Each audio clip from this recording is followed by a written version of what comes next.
Bonjour et bienvenue dans votre journal de la culture.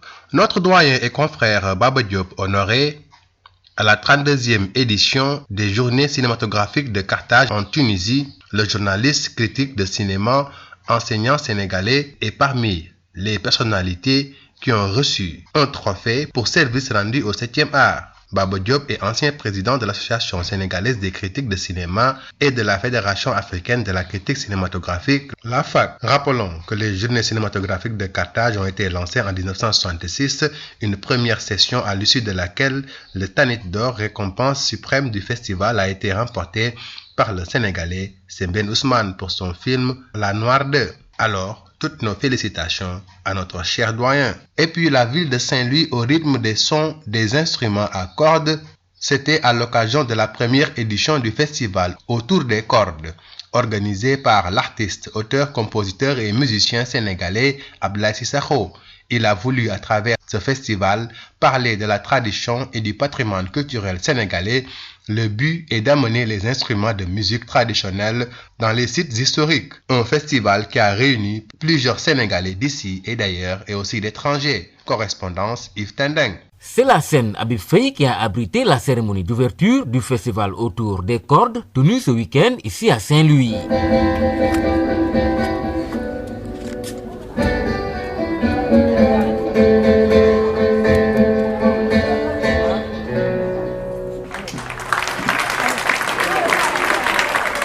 Merci beaucoup.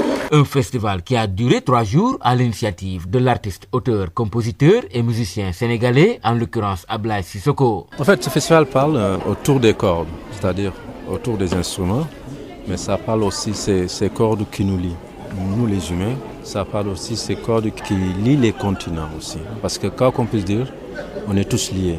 Si vous prenez cette corde de l'autre côté, moi aussi, il suffit que vous lâchez, voilà, après ça devient compliqué pour tout le monde. Et là, ce que je voulais parler de notre patrimoine, de notre tradition et la culture aussi. Mais en fait, tous ces 3 mots sont liés.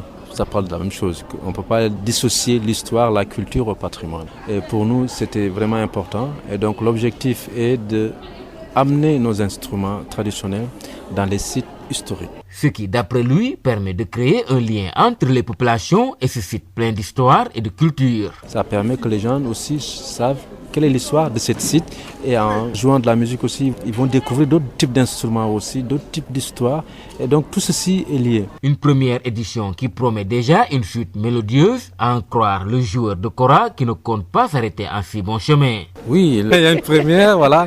On espère avoir la deuxième, voilà. Et toujours le premier est très compliqué, très difficile.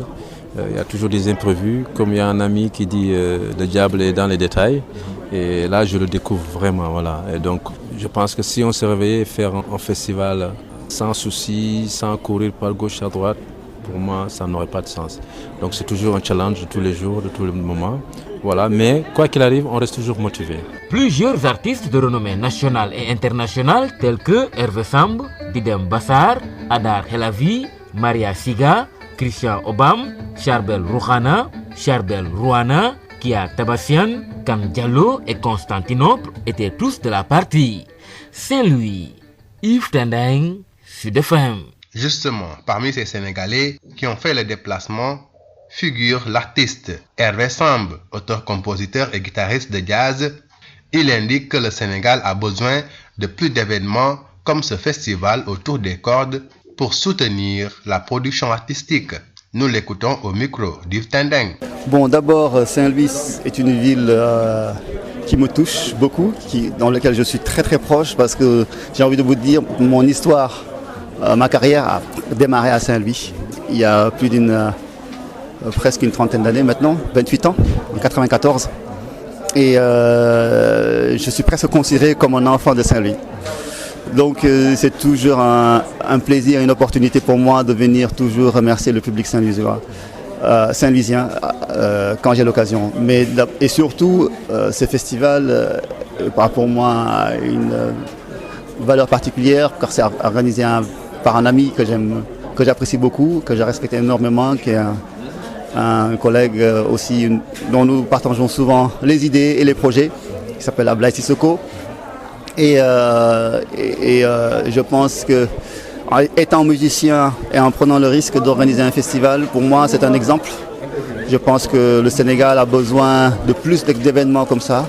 Je pense que tout le monde peut se lancer dans l'aventure, organiser des événements dans les différentes régions, parce que toutes les régions du Sénégal ont leur mot à dire, leur histoire, et c'est toujours pour un Sénégal meilleur, c'est toujours pour présenter notre beau pays par le monde. Donc quand on a des occasions comme ça, il faut les soutenir, les préserver et faire en sorte que ça inspire d'autres personnes. Autre grande pointure de la musique sénégalaise qui a fait le déplacement, Maria Siga. La Sénégalaise a participé à cette première édition et se dit ravie et satisfaite d'avoir pu partager autour de la musique. Je suis très ravie, très honorée d'avoir participé à cette première édition. Un grand honneur que m'a fait Abdoulaye Sissoko, que je remercie vraiment, parce que vraiment on a besoin de ce genre d'événement en tant qu'artiste pour nous exprimer. Et il nous a vraiment donné cette opportunité. Alors, mention spéciale à lui et à tous ses collaborateurs.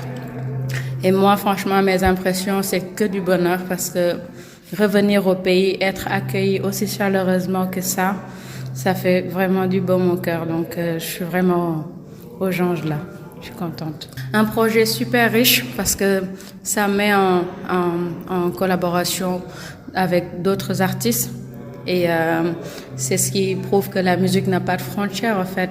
Et là, l'expérience que j'en tire, c'est que, voilà, ensemble, on peut faire déplacer les montagnes. Donc, vraiment, pour moi, je crois que c'est un début, mais qui vise haut, quoi. Donc. Et par rapport à votre séjour, vous avez eu à rencontrer l'espace scolaire et quels étaient donc ces moments? Un moment vraiment que j'ai beaucoup apprécié parce que je ne m'attendais pas à recevoir autant de questions venant des enfants.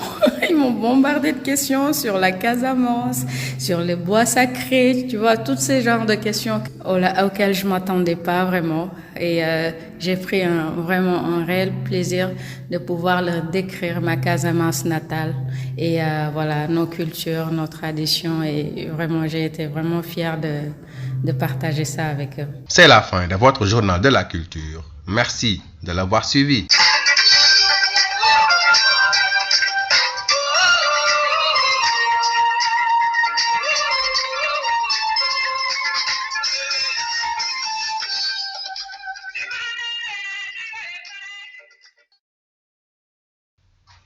dal leen ak jàmm ci seen xibaaru mbatit dañu koy dooree ak raaya bi nga xam ne jébbal nañ ko ki nga xam ne moo di suñuy confrère ak suñu doyen di Baba Diop fële ca journée cinématographique de Carthage doonoon fanweereel bi yoon ak ñaar ñu koy amal raaya boobu la nag di sargal jàngalekatu cinéma bi lee waaye journaliste culturel ak critique de cinéma bi nga xam ne taxaw na bu baax ngir suqali 7e art ci Afrique ak ci àdduna warngal kap fàttali ne Baba Diop mi lee moo jiite woon association critique d'art du cinéma fii ci Sénégal waaye it moo jiite woon it fédération bu mag bi nga xam ne moo ëmb critique de cinéma yi nekk Afrique. jóge ci loolu wax ci wàllu musique di xam ne Ndar Géej ci jot naa yëngu bu baax ci weekend bi lee li ko waraloon nag moo di kora yeeg xalam yeeg xeetu jumtukaay yi ñuy defee mbuk yoo xam ne ci wàllu buum lay yëngu loolu la nag ci première édition festival autour des cordes bi nga xam ne artiste auteur compositeur et musicien sénégalais bi lay di Abdoulaye Sissoko moo ko amaloon ca Ndar Géej festival bi la nag ay doomu réewu Sénégal ak ñu jóge bitim réew doon nañ ci bokk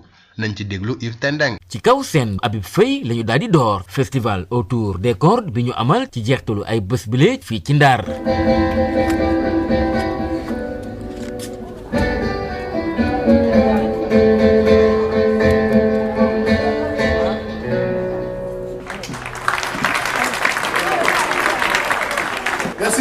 muy festival bi lalu ci diiru ñetti fan te artiste bi lee di Abdoulaye Sissoko doon auteur compositeur rax ci dolli mu doon woykat bu réew Sénégal moo ko daal di tëral. waaw autour des cordes boo ko déggee mooy dañuy wax tamit ci maanaam suñu jumtukaay maanaam suñu instrument de musique yi ñuy tëgg mais maanaam dañuy wax tamit li nga xam ne moo ñu tënk ñun wala moo ñu boole mooy dëggal tamit suñu ànd loolu tamit day wane rek man mënuma dem yow mënoo dem.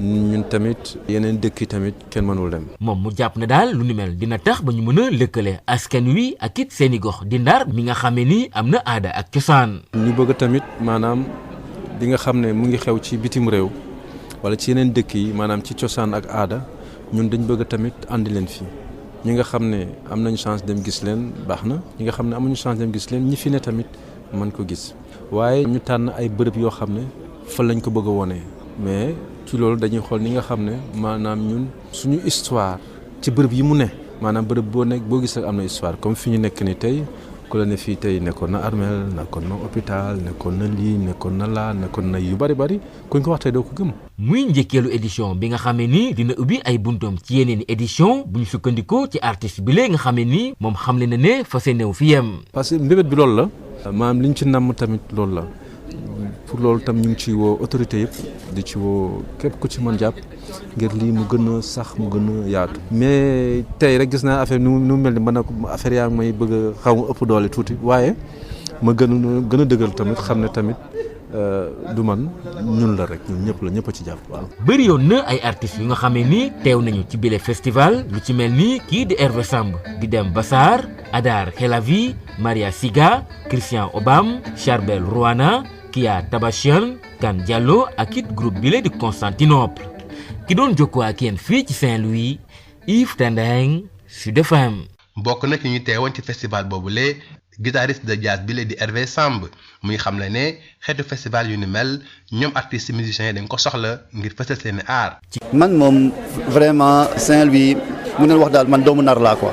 parce que bi may ñëwee joué fii may am fukki at ak ñeent léegi nit ñi sax dañuy foog ne man nar laa jóge parce que sama histoire yëpp ci ndar la commencé te man à chaque fois su ma mënee ñëw ndar dinaa amee occasion delloo ñukkal public ndar dama koy def et c'est vrai que festival bu mel nii dañ ko war a soutenir parce que ñun Sénégal culture dafa am importance si lépp culture mooy tax ñuy xam Sénégal nit ñi di ñëw si suñu Sénégal di ko découvrir di jënd suñuy talent di jënd suñuy luñ yëpp daal c'est-à-dire que ñun culture suñu rôle mooy jaay suñu Sénégal et donc organiser ay événements yu mel nii opportunité la pour religion yi nekk pour jaay seen culture jaay seen spécificité li ñu am donc moo tax vraiment déjà festival bi sama xarit moo ko organisé mooy musicien boo xam ne bi ma respecté te lu ma wax léegi nii rek musicien la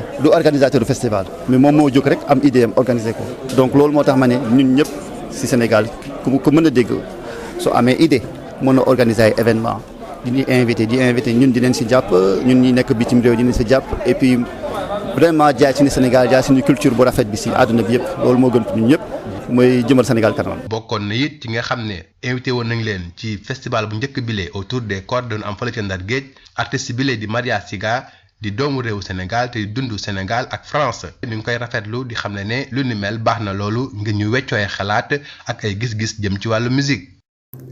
Kontante rek laa ko gisee parce que yombul la première fois ñu choisir la c'est loolu day wane ni nit ki jox na la confiance quoi en fait donc man tey damay sant organisateurs yi ak Abdoulaye Sissoko parce que wax dëgg yàlla lii lañu soxla ñun artistes yi ku ñuy may fu ñu waxee ku ñuy may foo xamante ne fa la ñu mën a exprimer wu fa la ñu mën a partager suñu passion mooy suñu musique et pour man genre événement yi warta ñàkk quoi donc pour man projet bi wax dëgg yàlla c'est très très intéressant parce que wax dëgg yàlla loo xamante ne day boole ay nit di boole ay nit yoo xamante ne xamantewuñu bokkuñu cosaan bokkuñu continent tu vois dajale ñooñu ñëpp ne leen yéen a bokk lii passion bi yéen a ko bokk donc xool leen li ngeen mën a def ngeen partager ngeen xool lan moo ciy juddu donc pour man loolu lu baax la quoi en tant que ñun artiste